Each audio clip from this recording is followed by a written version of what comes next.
Good morning. Good morning. Thank you. Well, my job this morning is not to make you uncomfortable. Rather, it's really my distinct honor and privilege to introduce our keynote speaker, Angela Blackwell. Angela founded PolicyLink in 1999, and under her leadership, it's been advancing its mission of social and economic equity. It's really been a national leader in how to use public policy to expand access and opportunity, particularly for communities of color and low-income communities in fields as diverse as health, housing, education, transportation, and infrastructure. If I could do just a quick show of hands, how many folks in the room have actually visited PolicyLink's website or used one of their reports, read one of their reports? Most of you. That is an incredible testament to the work that Angela's been leading. And I would be remiss if I did not mention that not only is Angela phenomenal, but she's pulled together a phenomenal team. If any of you have had the privilege to work with anyone else, I know Kalima Rose is also here with PolicyLink today. Just anyone I've ever had any contact at PolicyLink, Amanda Navarro, Shireen Malikafzali, Mildred Thompson, I could just go on and list your entire staff, Angela. But they are really phenomenal. And they're really driving some important change, not only locally, but at the national level.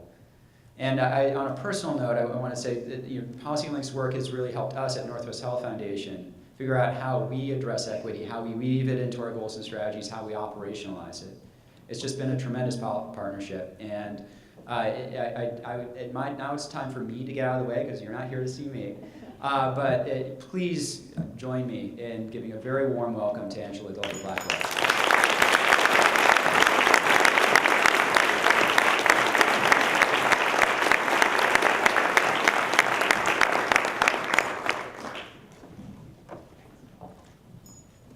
Well, good morning, everybody. I'm just delighted to be here. And I probably say that every time I stand at a podium to give a speech, and I probably mean it every time. And I really mean it this time. Because if you didn't exist, those of us who care about equity and sustainability would have to invent you. We would have to invent you if you didn't exist, because I can't tell you how many times when I am going to funders or I'm giving talks to policymakers and I'm talking about equity and laying out a vision for how things could be different, and while people are inspired to hear about it, their first question is, well, where is any of this going on? And I always say, oh, well, Portland. And then everybody wants to distinguish themselves from Portland, of course. Well, it may be happening in Portland, but Portland is this, Portland is that. We're not Portland. But it means so much to be able to point to one place in the nation where the people who live there have been able to demonstrate that if you set a goal for yourself and then you work hard toward that goal, you can make progress. And the progress that you have made around green and sustainability and livability and all those issues, and now deepening your commitment to equity is really inspiring. And I know that if I sat and talked with any one of you, you could tell me about where you fall short. And I don't have to stay here too long looking around myself without seeing some places where you fall short. But as you think about what you have done, I want you to always hold on to the fact that you have done something extraordinary in this town. And I am looking for you to do something more extraordinary with the Equity Atlas, the commitment to equity, the Office on Equity and Human Rights, and so many things that you are lifting up to say that you are going all the way to the finish line and you're going together. So thank you for existing, because it actually helps me to be able to talk to people around the country about what's possible.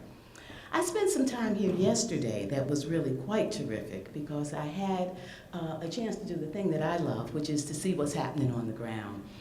When you come in and out of places and you go from the airport to the hotel, to the podium, back to the hotel, back to the airport, you feel that you miss so much. And so I try, if I can, to get in an extra day or an extra half day so I can actually talk to people and see what's happening on the ground. And fortunately, Kalima Rose, who's with me today, took the time to put together a small tour for me yesterday, and I was so grateful for it. I got a chance to see real collaboration, and I have always valued and lifted up collaboration. I say to the people I work with at PolicyLink that if ever we set a goal for ourselves that we can do alone, we need to go back to the drawing board because our goal was not big enough. If you can do it by yourself, it is probably not worth doing. And so I really believe in collaboration.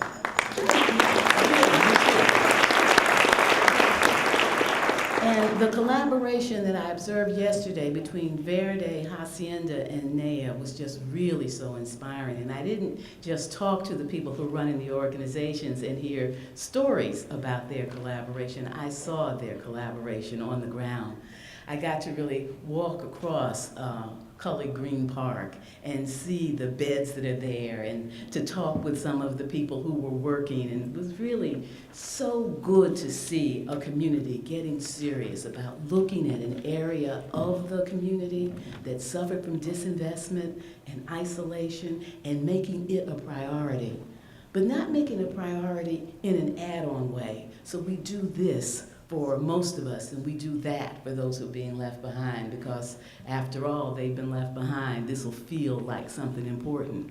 But to lift up exactly what the values and principles are that are guiding the development all over the Portland area, and put a priority on that too, on sustainability, on building community, on livability, and incorporating into those things the things that are important in communities that are low income in terms of jobs and voice and participation. So looking at Cully Park really made me see the results of talking together and planning together. And then meeting the wonderful new director of Hacienda and talking with him and walking through and seeing what's happening with the housing and seeing economic development and participation and those things really being a part of that. Seeing NEA and really looking at the focus on human development, on human needs, and doing that with a focus on data, a focus on participation, but also really looking at the power of intergenerational work. You know, we are just too much of a throwaway society. Not only have we gotten into the habit of throwing away communities, but we throw away people too. That after you get to be a certain age, we don't quite see your value. And the value of people who have the wisdom to have made it is one of the most extraordinary gifts that exist. And seeing that kind of intergenerational work that they're doing was really inspiring. And then later in the day to stop by and see the June Key Delta House and to really, yes. and to see the real awareness that sometimes communities that have been there during the tough times don't get to stay and enjoy the good times. Looking at that community and seeing how vast the Black community has been, seeing how much of it is still there, but also hearing the stories about how when the very things that are the jewels in the crown of Portland begin to come to a community, if you don't pay careful attention, it can push people out.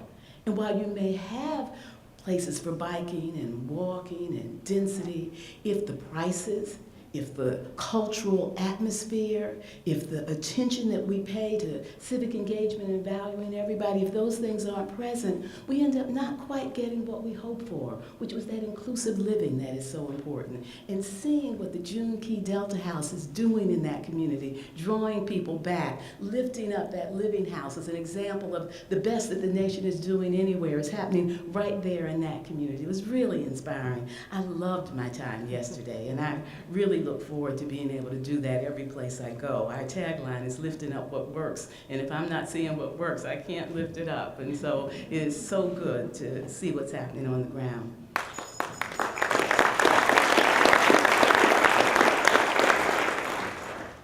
Equity. I love the title of your program, The State of Equity.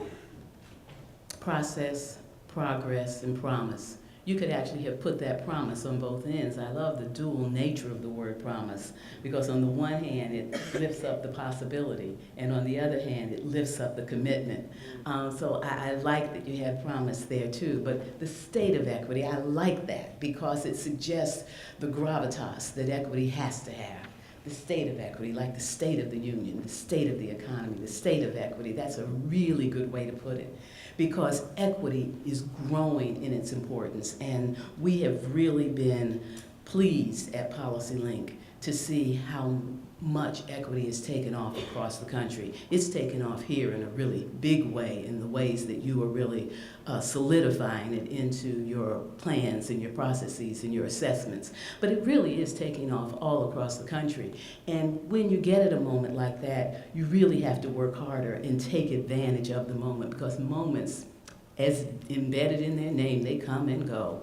It's a moment now, and there's a moment then, and you're in a new moment. So if you've got a moment, you really need to understand you're in it and work hard to be able to define it, make it bigger, make it stronger, make it better understood.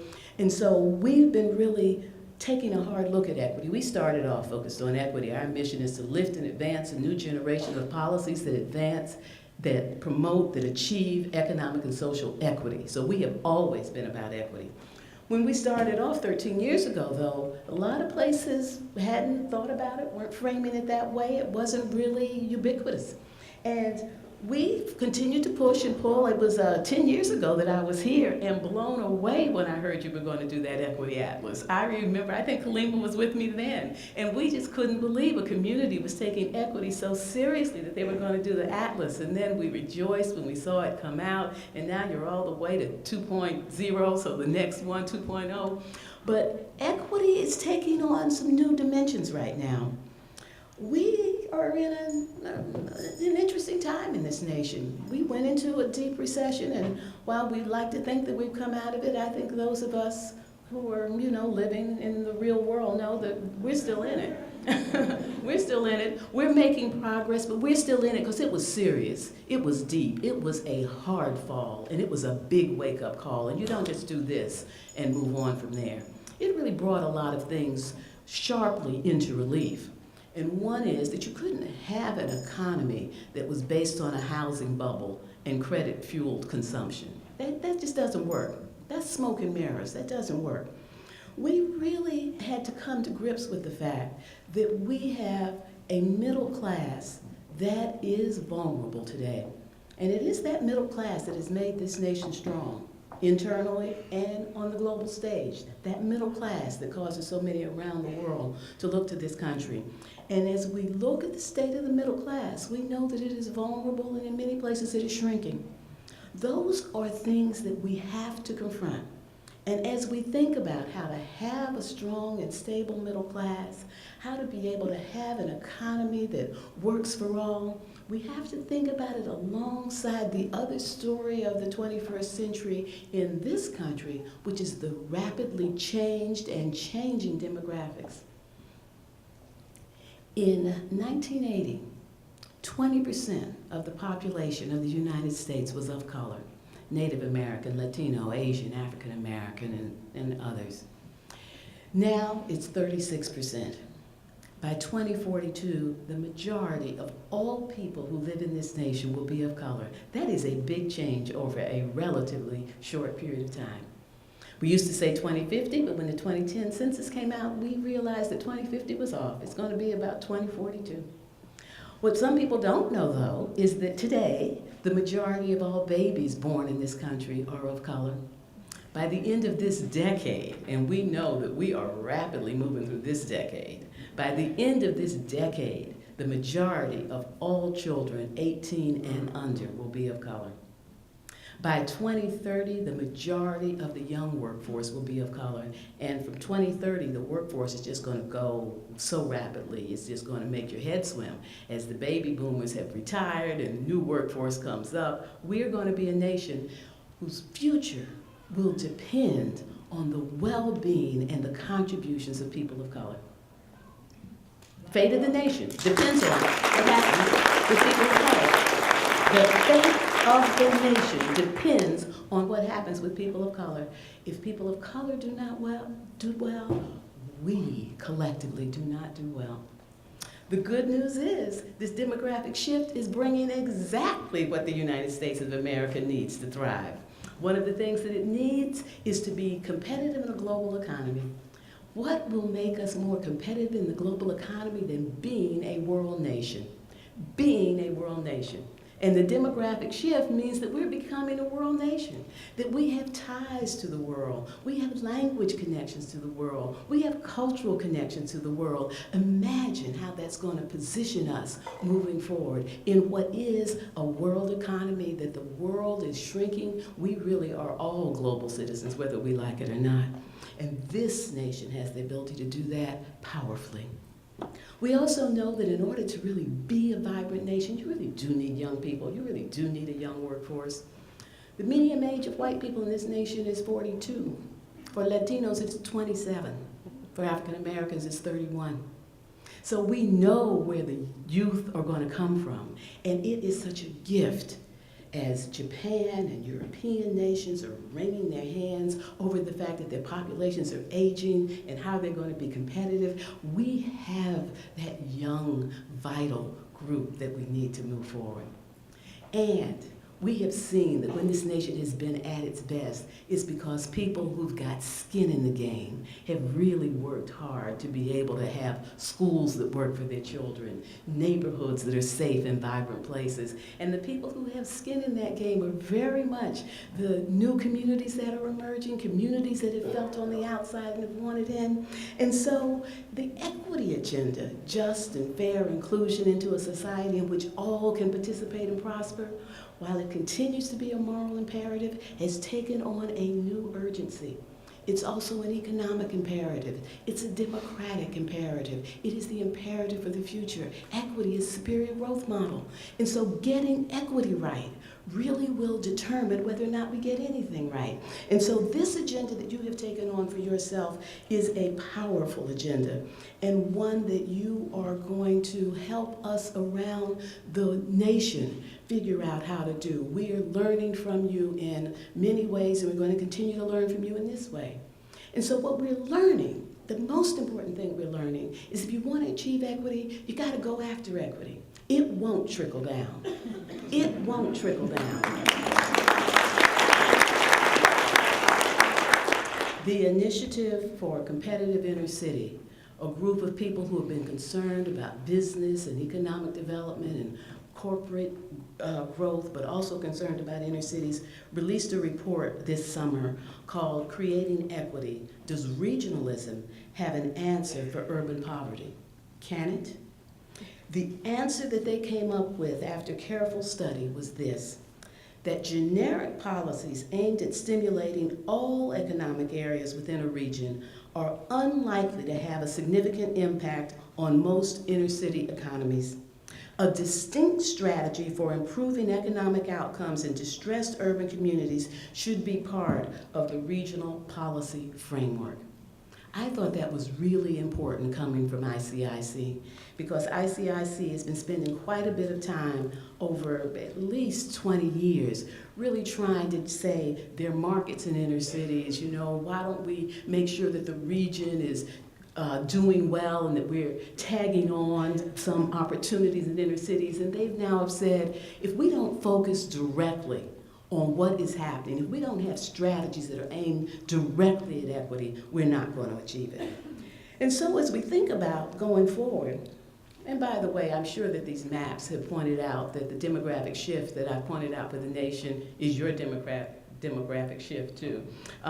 Just to say it, so that it'll be in the conversation. In 1990, 10% of your population was non-white. In 2000, 19%. In 2010, 24%. And by 2040, 46%. So you're with the nation. What's happening nationally is happening here too. California, by the way, is way ahead. I wonder if you know what percentage of children under 18 in California are of color. One person, shout out what you think it might be. 60. 58. Okay, I'm gonna tell you, it's 73%.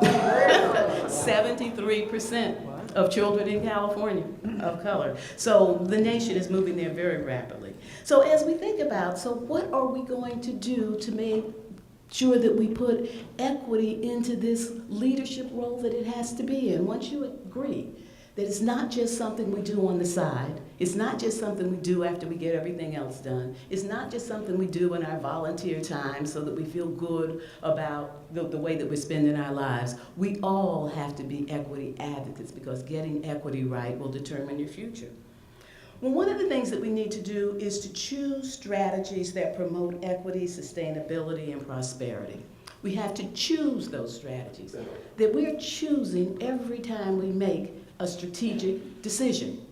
We're not just going for one thing, we're making a choice between this and that, or perhaps some other thing. We have to choose strategies that promote equity, sustainability, and prosperity. All are important. I love the way that the Emerald Cities Collaborative has been able to really bring labor and community together to look at what are the opportunities around weatherization, around all of those kind of retrofitting issues, and to say, this is something that there are resources to do. It's something that we need to do. Let's choose strategies that do that in ways that promote equity in terms of who's getting the jobs, where we're focusing, that those jobs have a possibility of moving into careers, really thinking about that. I think that the community benefits agreements that you've been doing here with the Water Bureau, a couple of water projects, $100 million, and really strong community benefits agreements that concentrate the resources, that put money behind that concentration, and then assess what's happening. Because without assessment, you're just working on it. Assessment tells you, this is how we're doing, this is where we're falling short, how do we make adjustments? Everybody knows the Harlem Children's Zone and the amazing work that Jeff Canada has been doing in Harlem. Jeff is a dear friend of mine, and one of the things that I'm most proud of in terms of all the things I've had even a little hand in was when he first started planning the Harlem Children's Zone. I was the only person who was not on the Harlem Children's Zone staff or living in the Harlem community that got invited to come to a basement in Harlem with the residents to start planning it. And having been there in that basement, and now this $100 million plus a year project that's just producing astounding results for children and inspiring us all to be able to do more, that one of the things that Jeff early on got right was that you couldn't just do a project, you had to use data to be able to see how you were doing and for continuous improvement. So this notion of assessment, not just to say how we're doing, but using it in real time for continuous improvement is part of the strategy of being able to achieve equity. That's just so important. But the next thing we have to do is target programs and investments to the people and places that have been left behind. It's part of what I saw when I went with Verde to look at what was happening there in the Cully neighborhood. But it's also really something that we should be thinking about all the time. And I think that we have a nice surprise when we do it that way. That when we target our resources on those who are left behind, we often surprise ourselves in terms of how much we all get out of it. I remember when I was a very little girl, I mean, I couldn't have been more than 4 when this happened. So this is among my earliest memories. My very earliest memories at 3, but this is really among my earliest memories. I don't know why it stands out. But I was about 4 years old, and I grew up in St. Louis, Missouri. And in St. Louis, we have alleys. I don't know if you have alleys in Portland. I know we don't have them in Oakland. Do you have alleys in Portland? A little few. Well, every street in St. Louis has an alley behind it. And I was playing in the backyard alone. Don't know why I was alone, because I did have a brother, but he was doing something else, I guess. But I was playing in the backyard alone, and my mother was watching me from the kitchen window, and she saw me run to the fence, which is where the alley was, and I was looking at some men who were in the alley. And my mother came to the back door and called me in and said, "What are those men doing out there?" And I said, "Oh, they're fixing the strings for the birds to sit on." She looked puzzled, and then she started laughing, and then she said, "Oh," she said, "they're fixing the telephone wires." And I thought to myself, well, isn't that neat? That, you know, they fix the telephone wires, but there are places for the birds to sit too. And I walked away thinking, collateral benefit. That story was true right up to that point. But in retrospect, I have come to understand that collateral benefits really are something that we experience all the time. And one of the ways that we often experience them is that when we focus on those who are most vulnerable in society, we solve problems for everybody.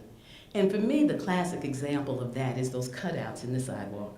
Those cutouts in the sidewalks that allow people in wheelchairs and with disabilities to be able to move smoothly around communities and take advantage of the rights that they were able to get for themselves.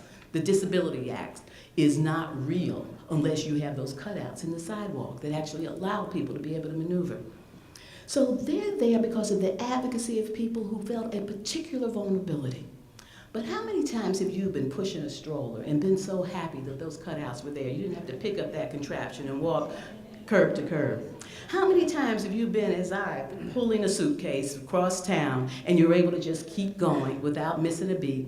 How many times have you seen or been a worker pushing a cart or pulling a wagon and had their work made easier because of those cutouts in the sidewalk? How many times have you had a young, new bicycle rider and you have been comforted knowing that they were traversing the neighborhood sidewalk to sidewalk in those early years and not in the street? The benefits that we get when we solve problems and issues for those who are most vulnerable always cascade up. When we solve problems for people at the top, they solve problems for people at the top. And that's it. And so thinking about collateral benefits when you're targeting is really useful. We recently had a big thing happen in Oakland around suspension. I was at the Oakland School Board meeting just 2 weeks ago. And I was there. I don't usually go to the Oakland School Board meeting. We're a national organization and I'm often away, but I care a lot about my town. And one of the issues that we work on at PolicyLink is boys and men of color, and particularly what's going on with them. And there was an issue coming before the Oakland School Board about black boys and suspension. And the Oakland School District had come up with what I think is probably the most progressive suspension policy in the nation that really will reduce suspension drastically. It will get more focus on what's going on in the lives of the children. It'll put alternatives with resources before people in the classroom. Really a wonderful thing. And as I was sitting there listening to the debate, part of the debate was why black boys? Why are we singling out black boys? What about Latino youth? What about Asian youth? What about girls? And legitimate questions and understandable questions.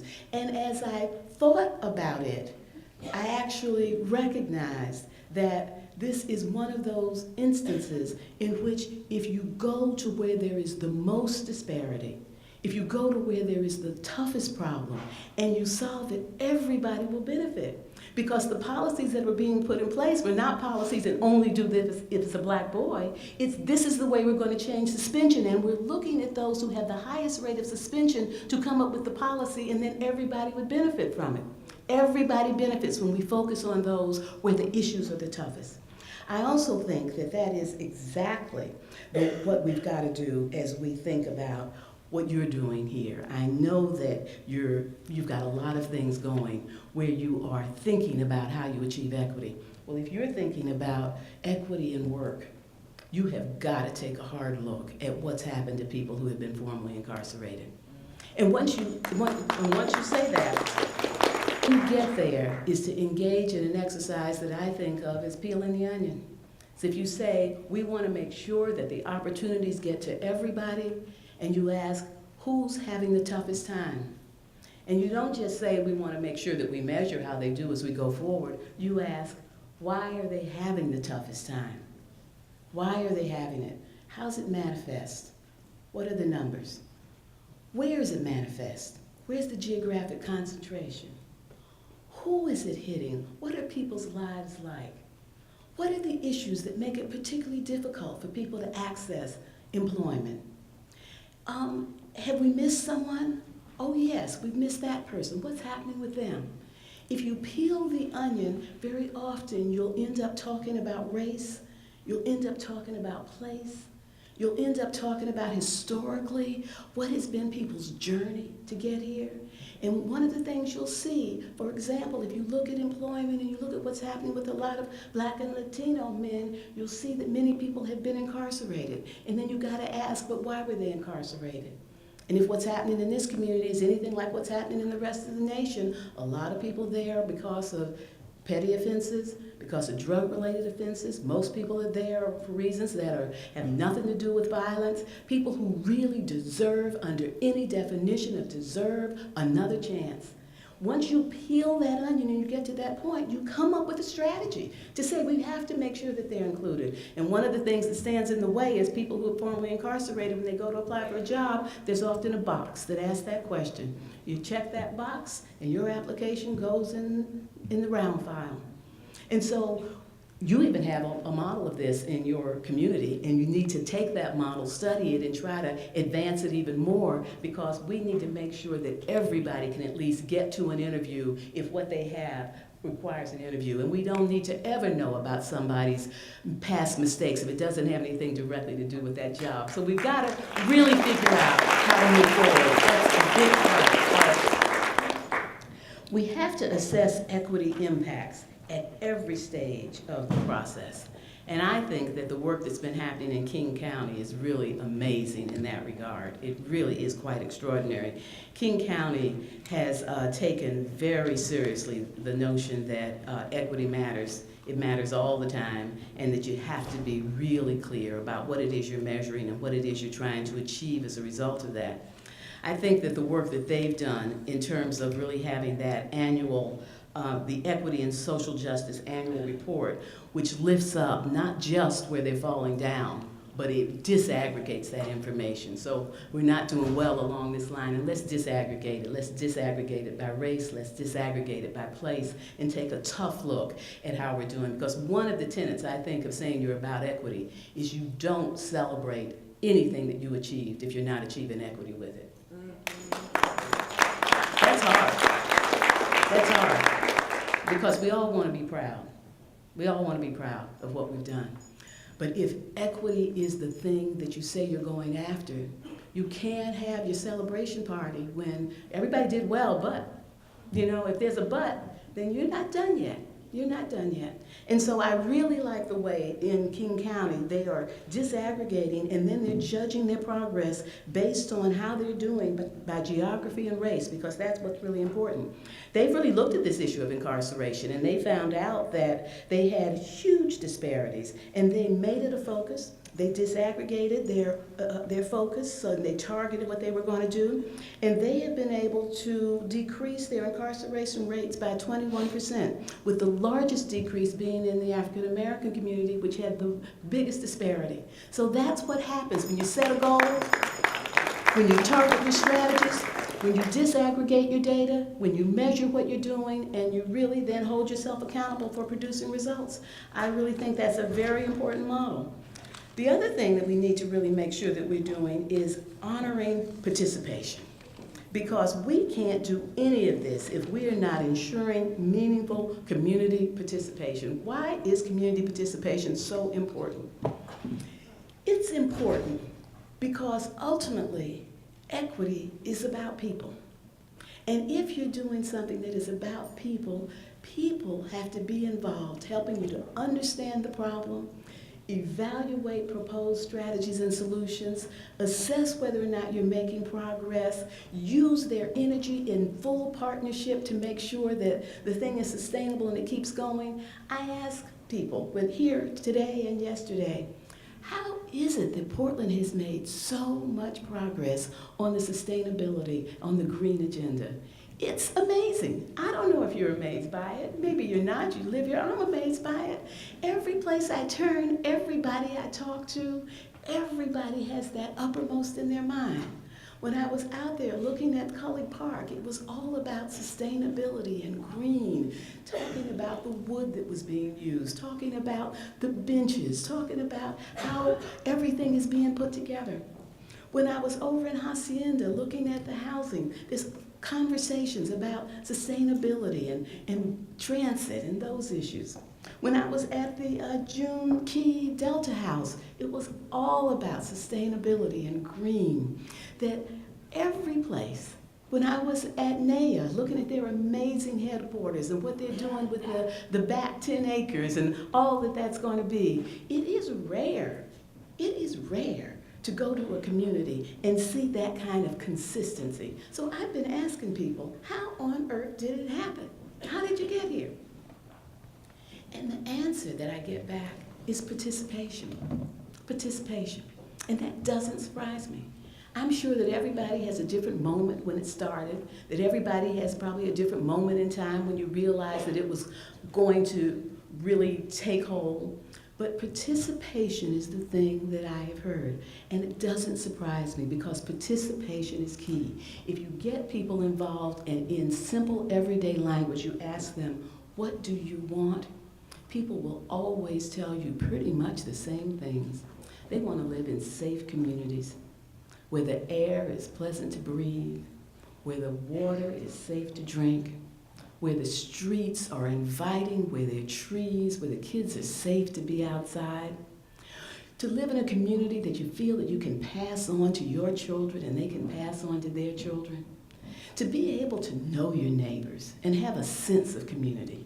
To be able to have the children watched by everybody, which was certainly the kind of upbringing I had. I grew up back in the day. Somebody called me out about the 30 years of doing this. But I grew up in a community in which all the adults felt it was their duty 24 hours a day to look out for the children in the community, and there was something magnificent about that. I appreciate it more in retrospect than I did when it was happening. Felt a little too watched, but there was really something very nice about living in a community that really is a community. People will tell you that. People will tell you that. And so if you want to accomplish something and you bring people in and you create a safe space where everybody can tell you what they want and you hold yourself accountable for being able to produce it in every decision that you make, you do a better job. You have a deeper, more nuanced sense of where you're beginning. And if you don't have that deep, nuanced sense of where you're beginning, you're going to have to go back and start over again many times. So community engagement is important to know where are you now. Community engagement is important to have a common vision for where you're going. Because if everybody kind of wants the same thing and people can come together and share that, then people can hold each other accountable for that. A brief reminder, we may be in a grown zone now, we may not be getting along, but let's remember early on when we all agreed to the same thing. Community engagement is essential to have strategies that work, strategies that are informed. Community engagement is important because local leaders are national leaders. They're solving the nation's problems. So people who are working in local communities really have to become actors for change, policy advocates. They have to be engaged in every way because that's how we become a national community. People are engaged. Democracy is not just about what we're going to do on November 6th. Democracy is every day having voice and participation. And that's kind of voice and participation leads people to vote. But if we only talk about democratic participation when it's time to register to vote, if we only celebrate our democracy when people come out to vote, we're missing the point of democracy. Democracy is what we do every day in terms of valuing each other.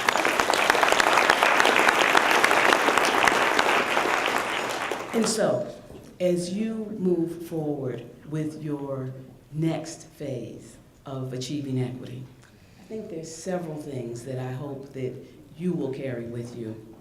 One is you have much to be proud of and you have much yet to accomplish. You have much yet to accomplish. As I rode around this city, I saw that there are people who've been left behind. And that's not good. And you can't be completely proud until that is fixed. The next thing that I hope you will carry with you is fixing it will certainly be good for the people who've been left behind, but it will be good for everybody. It will cascade up. It will make this community stronger. It will make this community better. I hope you will remember that you won't achieve equity if you don't target that as your goal. You got to call it out. You got to remind yourself every day. And while I haven't talked about it much, it's been implicit in everything I've said, you won't achieve equity if you're afraid to talk about race. You won't achieve equity if you're afraid to talk about race. Just won't happen. Just won't happen. We've got to talk about race. Manuel Pastor, Stuart Quo, and I wrote a book together called, two books really. The first was called Searching for Uncommon Common Ground, and then we redid it and called it Uncommon Common Ground. The search was over. We found it by the time of the second book. But you all know Manuel. You might not know Stuart Quo. He's extraordinary. You should know him. But the three of us agreed to write this book together, and we were friends before we were asked. And we said, when we started, we said, we've been friends a long time. We're not going to let writing a book about race ruin our friendship. And so we decided to spend a few days in the conference room at PolicyLink just talking about race. And we realized we did have differences. And we didn't let that create a problem. It just helped us to nuance the conversation. We talked through the differences. We ended up places. Even people who have devoted their lives to talking about race have some trepidation when it comes to talking about race because it's sensitive for everybody. But we cannot do what we want to do if we don't confront the legacy of where we've been. And this is a nation that has been defined by race. The protocols for living across difference actually developed under slavery. But we had already established with Native Americans an attitude about difference that all of that predated the forming of the Union. We can't think about how to create the Union and achieve the promise that is here if we're not willing to talk about race. So talk about race. Talk about it with caring. Talk about it with intention. Talk about it as a way to be able to move forward. Good luck. Thank you.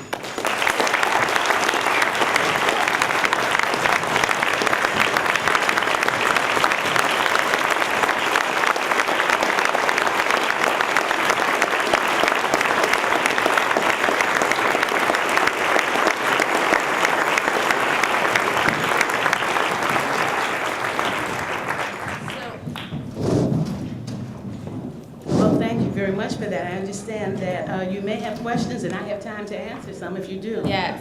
So if you have questions, please approach this microphone so that we can ask Ms. Blackwell questions. And I'd like to start out by asking you, I think in your talk you talked a lot about the biggest, in the union we call it the biggest worst first. You take on the biggest worst first. My question to you is, what are some of the strategies you've seen around the country for engaging people who are experiencing the biggest worst first and making change?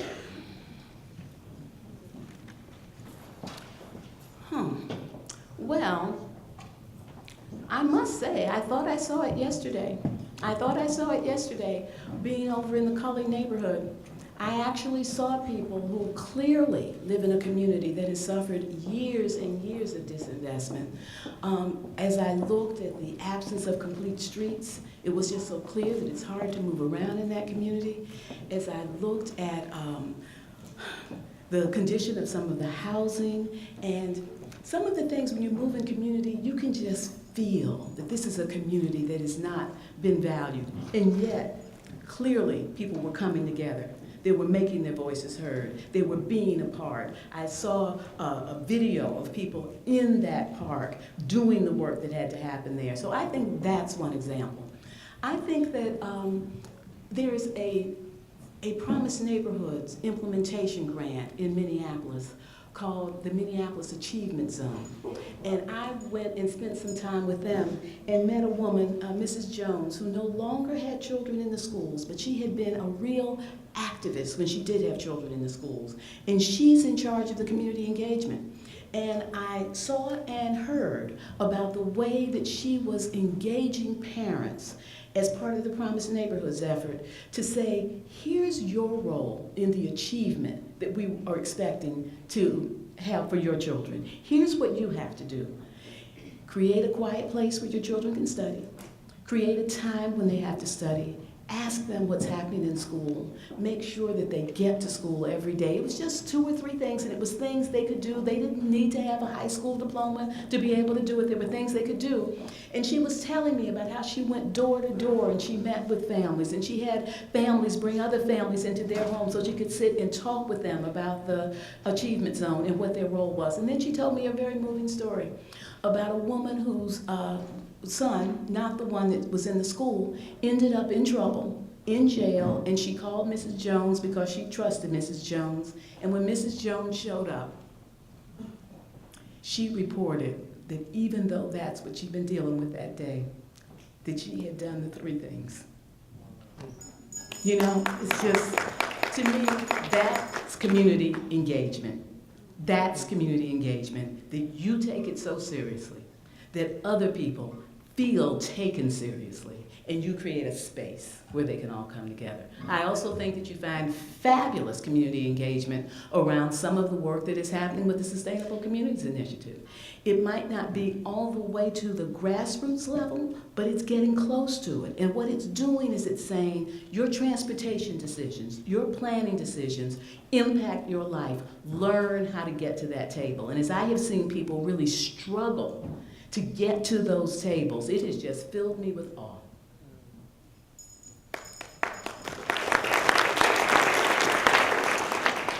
I was wondering if you could comment on, I don't know if you heard this radio program on NPR about the 100,000 row. And it talks about the folks, where the folks are that have gone into incarceration, where they live, and how much public investment has gone into these families or these areas where you have a lot of incarceration, but the services happen not to be there. So if you could, I'd like these maps to reflect some of that so we can target our efforts into that, as well as where we need food resources. Absolutely. It's true all across the country. Everybody, I hope, has heard of, and I encourage you all to read The New Jim Crow by Michelle Alexander. Quite an amazing book. I see some people writing it down, so I'll repeat it. The New Jim Crow, Michelle Alexander. It really looks at how incarceration has so disadvantaged, particularly black men. And one of the things that she talks about there, but I have seen it talked about all over the country, is you really can plot by census tract, the census tracts that are sending people to the prison system and where they are returning. And when you look at that, it's just shameful, both to know that a few census tracts are filling up the prison and nobody has thought, what's wrong with this? How could this be? But also that a few census tracts are receiving people who are coming out, and we haven't done a hyper investment in those communities to make sure that people really have access to a second chance. So I think that we're really seeing a lot emerge that's starting to do just that. I think that the Annie E. Casey Foundation is just doing amazing work in terms of helping communities begin to look at that data, put it together, and come up with plans for how to bring people back into community. There's some good programs that have come out of the Obama administration. They really have taken this seriously, and they have some very good things going on. So I do think that there's I encourage you to make sure that's part of your mapping, but make sure that it does more than tell a sad story, that it actually begins to develop strategy. For one, let's make sure we stop being a feeder system out of this area, but let's make sure that we really welcome people back, and I mean welcome. I was at a conference once where someone was talking about the work that they were doing around reentry. I've forgotten what city it was, but the thing that stood in my mind is the woman who was describing it said, when the men come out of prison, we say, we know what you did, we need you, and we welcome you home. And I just thought that was such a beautiful way to just say, so, you know, we're not naive to the fact that something happened, but we need you, and we welcome you home. And when you have that attitude, you act differently. Thank you. This region is well known for its public transportation system. And but one issue that is not talked about enough here is equity issues. We build light rail lines, sustainable, it's all part of feeling good about sustainability and so on, but we hardly ever talk about the fact that what's going on these days is we're building light rail lines where we're cutting back service in the rest of the system, which serves the communities that can least afford to lose that transportation. Do you have any thoughts about that? I have thoughts about that. And I'm glad you've asked the question. One of the things that they're doing in King County is that equity has also been incorporated into the process for setting target service levels for transit systems. And they actually are working to identify corridors that have many low-income and minority residents and setting higher service level targets for those areas. They're prioritizing investments that reduce overcrowding and improving schedule reliability, and they see that as an equity issue. They're promoting equity and changing the way that they look at the benefits of their transit system for those who need it most. I think that this is really an outrageous thing that I see happening around the country. When we look at let me just say it this way. There's something a little precious, and I use that in a derogatory way. There's something a little precious about valuing public transportation and not making it available to people who have skin in the game. Because it's nice to do it because you feel that you don't want to be a contributor to pollution, because you feel that you want to stop, we want to reduce your footprint. But what about people who didn't have a footprint? What about people who didn't have a car? What about people who absolutely have to have this transportation or they can't take advantage of a job or work opportunity? And so that absolutely, if we are not doing it that way, we're doing it backwards. We ought to start with the people who have everything, who are all in. They're all in when it comes to a public transit system that works. That's where we need to start, and then let it cascade out and have others go from there. Thank you for that question. Yeah. Hi. We have started a discussion about race, so I'll do a quick advertisement and then I'll ask my real question. We have at McMinimans Kennedy School race talks every second Tuesday, 7 to 9 p.m. Please come.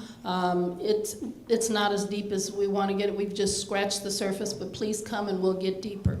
So my real question after the advertisement is about planning here to involve the community. I'm on the Human Rights Commission. There are a number of other commissions that need to get involved and pull the community in so that we can hear what the issues are. Someone brought up that King County has a great plan. I thought, well, before we can come up with a great plan, we need to hear what the problem is. Yeah. So could you speak to how you can involve the community? Because I saw you do it in Oakland. Thank you. And so we need to pull those folks in. The reference to do it in Oakland was in 1989 when I was at the Urban Strategies Council, a local community building intermediary. We were trying to do something about our failing school system and focusing on equity. And we did a couple of things. We started off by going to the school board and saying, let us help you. Now, we certainly didn't need the permission of the school board to help them, but we went to the school board and said, let us help you, because we wanted to respect them in the process. We wanted them to know that what we were going to do and that they were community too, and that they would have some voice in what happened. And then we had a plan for going out to community. And we went to every community in Oakland, had a number of meetings. We went to the flatlands and the hills. We had them all in the evenings, times when people could come. Choral Fellows, you know what Choral Fellows are? It's a group of young people who actually have some support to be able to work in community. We had about 70 Choral Fellows. The Choral Foundation made them available to us so that we had people to actually help us do these meetings. And we went into community and we asked 3 questions. What do you want from the Oakland Public Schools? What are you willing to do for the Oakland Public Schools? And what does this process have to look like after 18 months for you to feel that it was worth your time to come out tonight? Just those 3 questions. And we wrote down what people said. And then after this, before we put together a plan, before we did anything else, we captured what the community said and we put it in a booklet. It was about this long, maybe it was 10 or 15 pages, but most of the pages included the names of every one of the several thousand people who came out to the meeting. Their names were right there. And Oakland is a place of about 400,000. We made 100,000 copies of that brochure. We left them in grocery stores. We left them in the vestibule of faith institutions. We left them in health clinics. We left them in social service offices, so that the community, 3 things happened. So that the community would, 1, have a way to speak, and we went out of our way to make sure every time we had one of those meetings that we did everything we could to make the community know that it was welcome.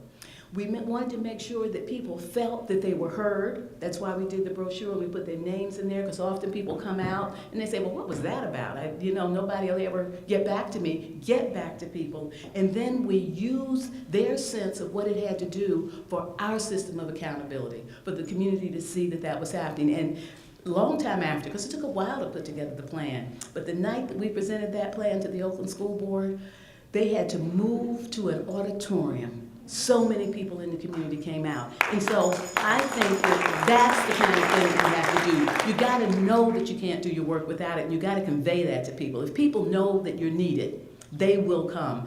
And I think that all of this works better around trying to achieve something specific rather than just in the abstract. It's nice to get together, and it's nice to say, y'all come, I'd like to know you better, and maybe that works in your neighborhood and people can come and have coffee. But when you're talking about civic participation, I think it has to be about a goal. And if people know you're serious about the goal and you can't achieve it without them, I think that encourages that kind of engagement.